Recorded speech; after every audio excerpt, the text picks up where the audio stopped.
Now that we've shown the SN2 mechanism, the E2 mechanism, and the SN1 mechanism, there's one more that I haven't shown. Similar to the SN1 mechanism, we have something called the E1 mechanism, which is an elimination that happens after bromine leaves on its own. So if we supply with a weak nucleophile like water, the one thing we didn't notice is that water is also a weak base. It can act like a weak base. So it will actually abstract the hydrogen after bromine has left. And so, say for example, we supply this with heat, and so bromine leaves on its own, and we get this intermediate right here. And so we have these carbons that have their hydrogens, and then we have these right here. And I forgot to mention one of these hydrogens right here. So we have a carbocation right here, and we have two possible hydrogens from which the water can take away from, which it can abstract and create an elimination product.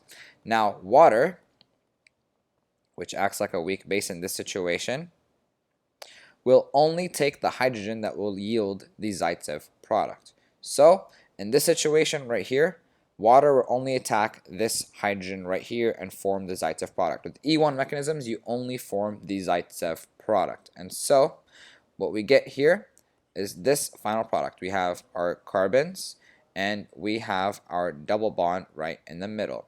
Now notice that E1 mechanisms also happen with our SN1 mechanism. So we also get an SN1 product. And the thing is with E1 mechanisms, the problem with them is that they are a minor product. Our major product is our SN1 mechanism. And so we can do some special things to force us to get our E1 mechanisms. For example, we can increase the heat. That will help increase the E1 product, but it will still be minor.